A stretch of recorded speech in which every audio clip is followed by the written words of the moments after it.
have come again. Oh. Just by this topic I'm about to talk about, just thinking about it, I know a lot of people will disagree with me, and a lot of people will say, Deborah, this is very controversial. And let it be what it is. But let me tell you what happened to me today.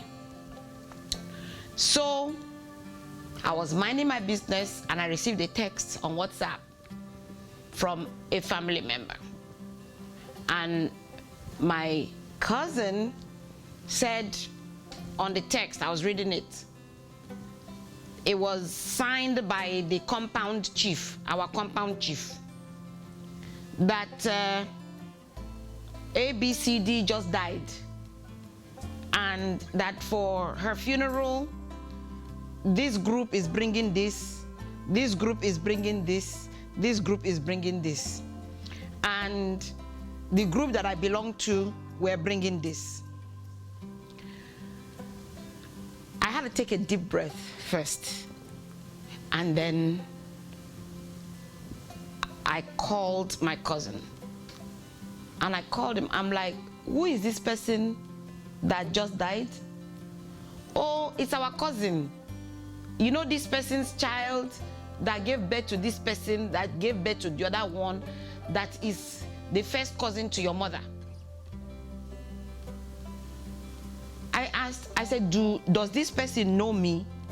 Oh yes, auntie, she knows you now. She knows you, she knows mommy. Do I know her? There was silence. Has she ever called me before? There was silence. Have I ever called her before? There was silence. How did she live while she was here on earth? There was silence. What relationship do I have with her? Like, all these questions I'm asking, silence. Okay, so this is what got me talking today.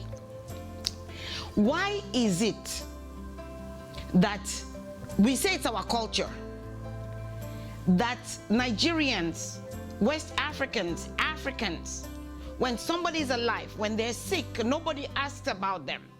How they eat, how they manage, nobody asks about them. They get old, they're living in a thatch house, in a mud house, nobody asks about them. But once they die, all of a sudden we need to raise all these plenty millions of naira to come and bury this person and then have a big party. So let me ask you a question. We have now become death celebrants as opposed to life celebrants. Look, people, I am not saying we should not be a communal society and do things in common and all that, but I am advocating that those things, those cultures, those paradigms, those things that we know is not correct, it's not right, let us stop doing it. I wished I had a relationship with this lady. I wish the money that they were telling me to come and contribute, now I gave it to the lady even before she died. Would the lady know that I contributed any money towards her death or her funeral? My people, come, let us reason this thing together. Have we now become a society of death celebrants? All we do is bury people, and then we donate monies. We have no relationship with these people, but oh, this person is your cousin or is your auntie or is your uncle from here and there. Look, you don't call me again. Oh. I have stopped donating. I would rather donate that money to that person when the person was alive. I would rather donate that money to that person's child or that person's grandchild to make a difference in that person's life. I would rather adopt that person's child. Maybe they don't have the money or whatnot. You know, then the one that really gets me is, now the person is died. This person was living in a mud house with zinc. Okay? Now they're going to wait to build a house, furnish the house well, put beds in so that they can lay the person in state. Come on now. When the person was alive, the person was living in a mud thatch house with zinc.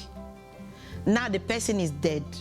we're going to build a brick house and buy beds to put the person in, so that we can all come and see how well adorned the person is in our native traditional wrappers that we borrow or we rent, all to make the wedding look good. I say wedding, all to make the burial look good. So we're just about looking good.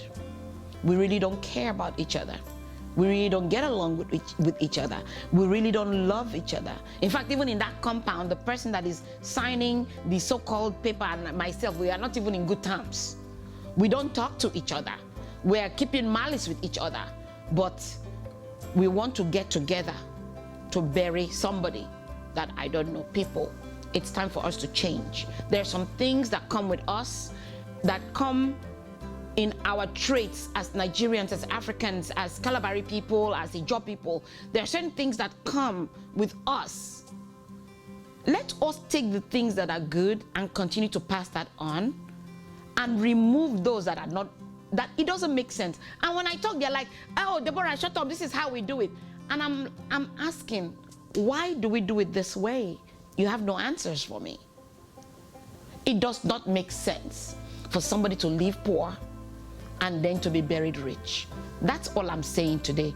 I pray that you people don't kill me with your comments, because I know you will comment and you will condemn me, but I will always speak my truth. Ladies and gentlemen, let us rethink this burial thing again. Let us make plans for ourselves, for our mothers, for our cousins. Let us put that in the budget as we are living our lives, because all of us will die one day. Yes, everyone walking this planet will die one day. Let us put death and how we go in our plans. If there's nothing that we can learn from those that we live around, that should be one thing we learn. Egberi fato, I not talk again. I not ekwan again. Abarekwan, don't finish. Peace.